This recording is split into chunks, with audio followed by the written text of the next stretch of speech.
is Amrish Aryan. I welcome to all of you on my new defect English classes channel.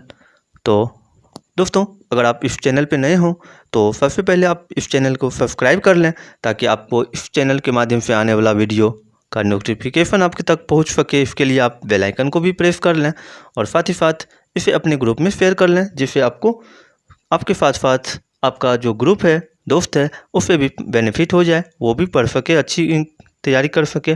दोस्तों, इस video को बिना skip किए देखते रहें और अंत तक देखें ज़रूर, क्योंकि अंत में मिलेगा आपको ऑब्जेक्टिव सॉल्व करने का एक आसान सा ट्रिक, जहां से आपको पता चलेगा कि ऑब्जेक्टिव कैसे पूछा जाता है और कहां से पूछा जाता है।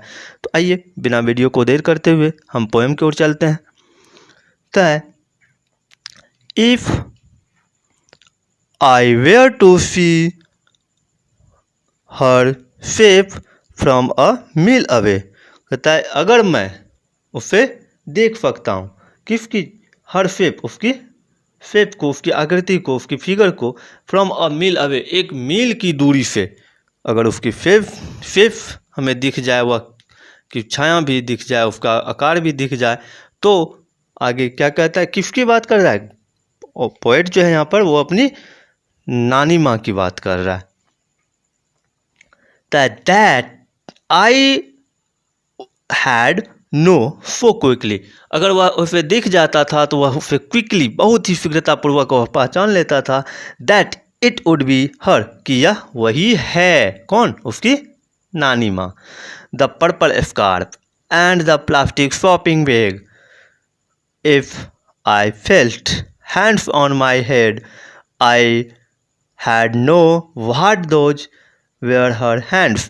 अब कहता है उसका जो कुछ एक्टिविटी होता है, जैसे कि वह दूर से कुछ हम लोग पोशाक जो पहनावा होता है उससे भी पता चल जाता है कि कौन व्यक्ति आ रहा है, नहीं बहुत हद तक उसके चाल चलन पहनावा। तो इसलिए कहता है वह क्या पहनता था, उसकी नानी माँ जो है वह क्या पहना करती थी? द पर्पल स्कार्फ, उसका स्कार्फ जो होता था बैगनी कलर का होता था, और वो हमेशा हाथ में शॉपिंग बैग के लिए जो होता है प्लास्टिक वाला, जो हम लोग शॉपिंग बैग जिसमें सब्जियाँ वगैरह लाते हो, वह शॉपिंग बैग हमेशा साथ में रखता है। और अब वह आगे क्या कहता है कि hands on I, if I felt, कहता है यदि मैं महसूस करता, क्या चीज़? हैंड्स ऑन माई हेड, जैसा कि आप छुआ छुई का खेल जरूर खेले होंगे। अगर आप किसी के हाथ, किसी का आइज क्लोज कर देते हैं उसके, और आइज क्लोज करने के बाद पूछते हैं कि हु एम आई, तो मैं कौन हूँ, तो वो बता देता है अगर आपका फ्रेंड होता है तो, अगर या फिर फैमिली मेम्बर होता है तो और अच्छे से बताता है।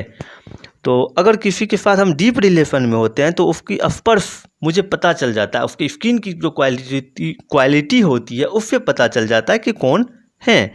इसलिए कहता है if I felt hands on my head, यदि मैं उसके हाथ को अपने हेड पर, अपने सिर पर महसूस करता, तो I had know that those were her hands, तो मैं यह जान जाता कि यह हाथ जो है वह मेरी नानी माँ की ही है।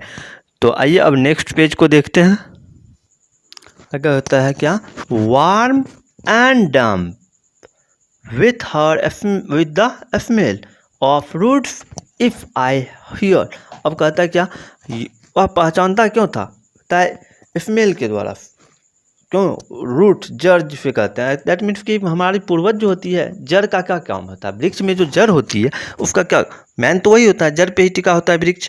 तो हमारी जड़ क्या होती है? हमारी जो पूर्वज है वो हमारी जड़ें हैं एक प्रकार की, वहीं से मेरी नींव होती है। जिस तरह से पेड़ पौधा का नींव जो होता है वह अस्तित्व होता है उस जड़ के कारण, हम लोगों का अस्तित्व हमारे पूर्वज के कारण होता है। इसलिए वहाँ पर कंपेरिजन किया गया है रूट, जो कि आपको आमतौर पर जड़ होता है हिंदी उसका होता है, उसका जो गर्म और भींगी हुई जो हैंड्स का स्मेल जो होता है, हाथ का जो स्मेल होता है, स्पर्श की जो क्वालिटी होती है, सबकी एक अलग अलग स्पर्श की क्वालिटी होती है, स्किन जो होती है सबकी अलग क्वालिटी होता है, और स्पर्श किसी को टच करने का भी तरीका अलग होता है। अगर हम टच करते हैं तो किसी की स्किन की क्वालिटी पे पता कर लेते हैं, आंख बंद करके भी, कि यह कौन है।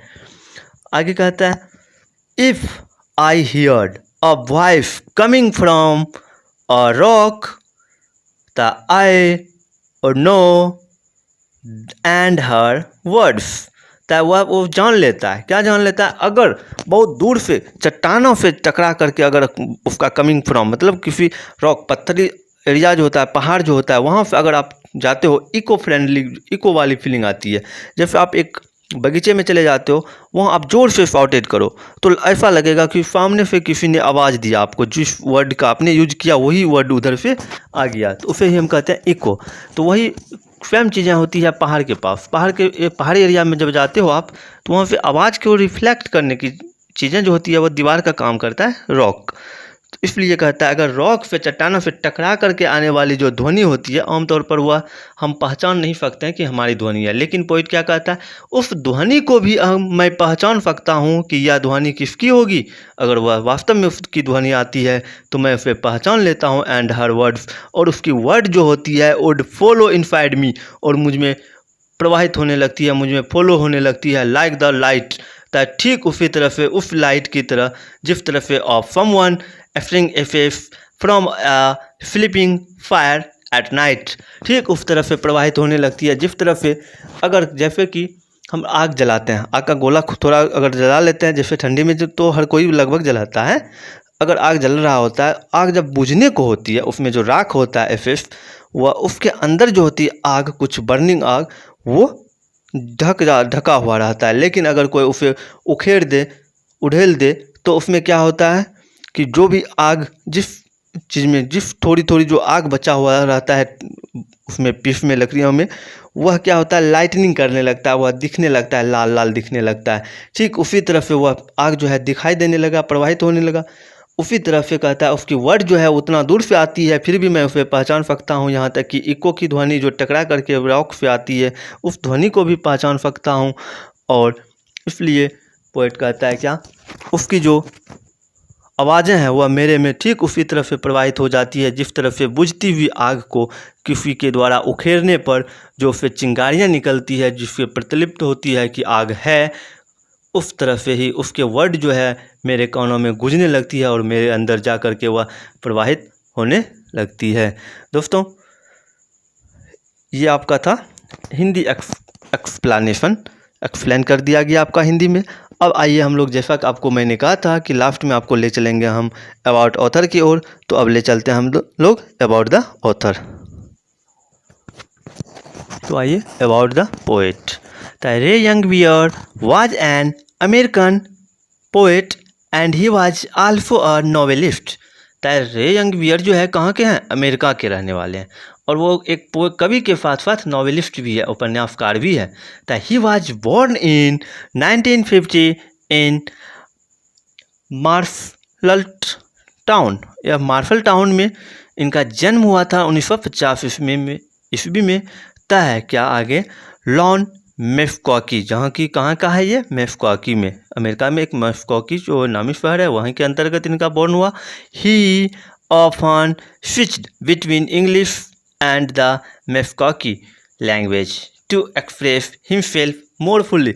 खुद को वह एक्सप्रेस करने के लिए वह प्रायः यूज किया करता था मेस्कॉकी का लैंग्वेज टू इंग्लिश, अर्थात एक कन्वर्टेटर का काम करता था, इस लैंग्वेज से उस लैंग्वेज में, उस लैंग्वेज से इस लैंग्वेज में कन्वर्ट करने का काम करता था। ये था। अब उनका जो लिखा गया बुक या फिर कविताएं या नॉवेल जो है, जो कि कहलाता है his major work the grandmother, कब लिखा गया, 1975 में, जो कि एक पोएम है। विंटर ऑफ द सैलमेंडर, जो कि लिखा गया 1980 में। The rock island hiking club 2001 में लिखा गया। ब्लैक ईगल चाइल्ड, जो कि लिखा गया कब, 1992 में ही। इतिफी और भी ढेर सारे हैं, लेकिन आपके लिए इतना इम्पोर्टेंट था। वर्ड देख लेते हैं थोड़ा सा, कुछ ही वर्ड इसमें हार्ड था। जैसे एक पर्पल, आप जानते हैं एक कलर का नाम है, बैगनी कलर का। स्कार्फ, दुपट्टा जो लड़की लोग वियर करती है खास करके। डैम्प, नम मतलब भींगा हुआ, गीला। रूट, जड़। एफ्टेरिंग, उड़ेलना, जैसे कोई चीज़ को ऊपर से हम लोग उसे धीरे धीरे गिराते हैं, वो उड़ेलना हो गया। एसिस, राख। तो दोस्तों, अगर आपको यह वीडियो अच्छा लगा है तो इसे सब्सक्राइब कर लें चैनल को, और साथ ही साथ वीडियो को शेयर कर लें, लाइक कर लें। तो हम मिलते हैं फिर से एक नए वीडियो के साथ, तब तक के लिए बाय।